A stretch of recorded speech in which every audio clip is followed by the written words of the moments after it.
اگر مجھ سے بچنا ہے تو اپنا حسن سنبھالو، میں مرد ہوں، وہی مرد جسے تم حیوان کہتی ہو، جسے تم کبھی درندہ کہہ کر پکارتی ہو تو کبھی جانوروں سے بھی بدتر القابات دیتی ہو، جسے تم جسم کا پجاری کہتی ہو، جسے تم ہوس کا مارا کہتی ہو۔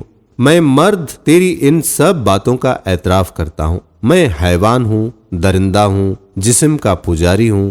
مرد آگ ہے اور عورت یہ بات جانتی ہے۔ چنگاری لگنے کی دیر ہے، آگ بھڑک اٹھتی ہے، اور آگ کبھی چنگاری کے بغیر نہیں لگتی۔ قصور کس کا، آگ کا یا چنگاری کا؟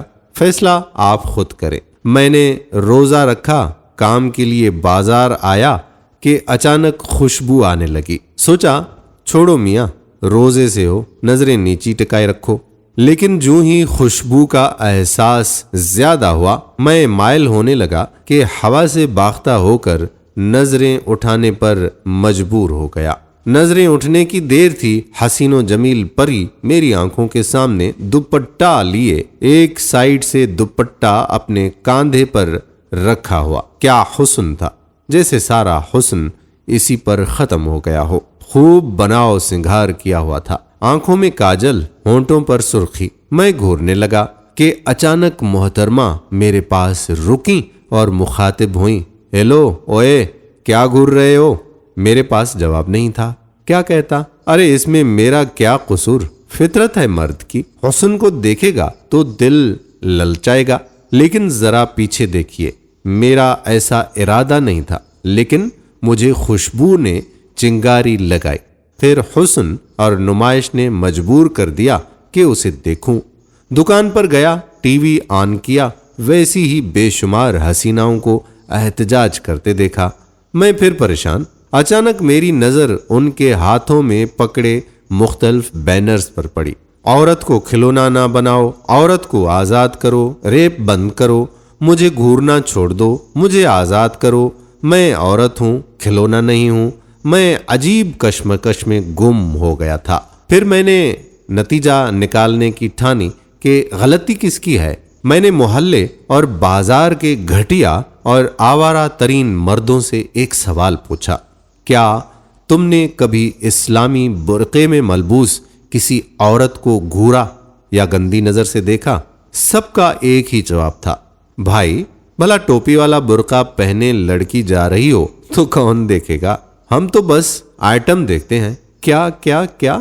ایک لڑکی نے لائن دی، بات چیت پر پہنچی، بنا کہے اپنی تصویر بھیج دی، مرد نے تعریف کی، پھر کچھ ہی دنوں میں تصویر مانگی تو بنا دوپٹے یا گلے میں دوپٹہ لیے تصاویر کی لائن لگ گئی۔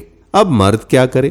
مرد کی تو فطرت ہے، قدرت نے رکھی ہے، فطرت سے لڑنے کو تو رہا۔ ملاقات کا پوچھا، تھوڑے سے اصرار پر لڑکی مان گئی۔ ملے، 2-3 ملاقاتوں میں بات آگے پہنچی، بالکل باہمی رضامندی سے جسمانی تعلق قائم ہو گیا۔ لیکن وقت نے ورق پلٹا اور لڑکی پریگننٹ ہو گئی۔ سوچئے اب کیا ہوگا؟ لڑکی نے لڑکے کو فون کیا، غصہ ہوئی، گالیاں دیں، مرد کو ایک لمحے میں ظالم بنا دیا۔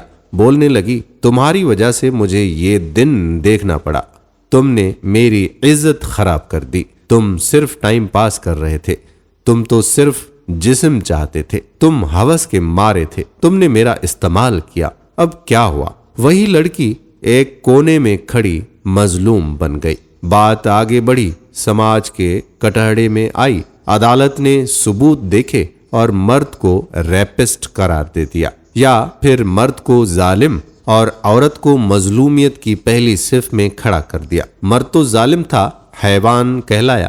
نہ تو سماج کی عدالت نے مرد کی سنی، نہ قانون کی عدالت نے۔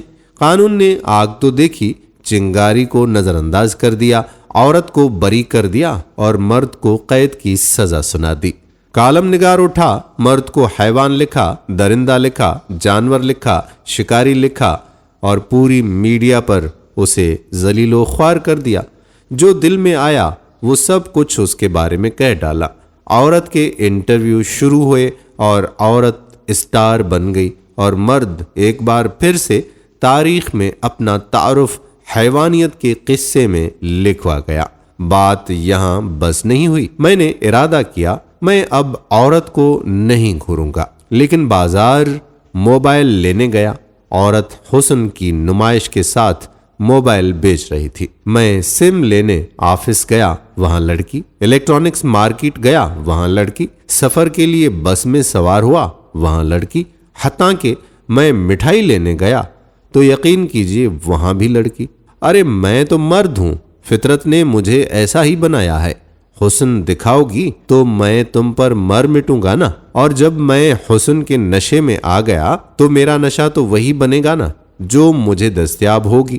سگریٹ اگر مارکیٹ میں دستیاب ہی نہیں ہوگا تو سموکر سموکنگ کیسے کرے گا؟ حسن جب 7 پردوں میں چھپا ہوگا تو مرد تمہیں کیسے گھورے گا؟ آخر کب تک تم شکار بنتی رہو گی اور چلاتی رہو گی مرد حیوان ہے، مرد جانور ہے؟ سنو، تمہارے چلانے سے مرد کو کوئی فرق نہیں پڑنے والا۔ تم حسن دکھاؤ گی، مرد تمہیں گھورے گا، تمہیں پھنسائے گا اور تم پھنسو گی، بار بار شکار ہوگی اور پھر سڑکوں پر احتجاج کے لیے نکلو گی۔ اگر مجھ سے بچنا ہے تو اپنا حسن سنبھالو، حسن چھپاؤ اس سے پہلے کہ حسن کے شیدائی اکٹھے ہو جائیں۔ برقع پہنو مگر اسلامی پہنو، فیشن کی آڑ میں برقعے اور پردے کو بدنام مت کرنا۔ تم برقعے سے آنکھیں نکالو گی تو میں تمہاری آنکھوں میں ڈوب کر مر جاؤں گا۔ تیرے حسن کا نصف حصہ تو تیری آنکھوں میں پوشیدہ ہے نا۔ آنکھیں یا چہرہ ننگا کرنے کے لیے کیوں فتوؤں کا سہارا لیتی ہو؟ تمہارا تنگ برقع میرے جذبات کو ابھارتا ہے، تمہارا باریک لباس میری مردانگی کو للکارتا ہے۔ تم لاکھ احتجاج کر لو، سڑکوں پر آؤ، لاکھ قانون پاس کرواؤ، میں مرد ہوں، میں باز نہیں آؤں گا۔ تم چنگاری لگاؤ گی، میں آگ بھڑکاؤں گا۔ اور ہاں، مجھ سے قسم لے لو، تم اگر گھر سے باہر ایسے نکلو گی جیسے صحابیات نکلا کرتی تھیں، چادر اتنی لمبی کہ زمین پر گھسٹ رہی ہو اور دیوار کے اتنا ساتھ چل رہی ہو کہ تمہاری چادر دیوار سے گھسٹ رہی ہو، خدا کی قسم تمہیں کوئی نہیں گھورے گا۔ دوستو، ہم امید کرتے ہیں کہ ہماری آج کی ویڈیو بھی آپ کو ضرور پسند آئی ہوگی۔ میری بہنوں کو اگر میری کوئی بھی بات ناگوار گزری ہو تو میں معافی چاہتا ہوں۔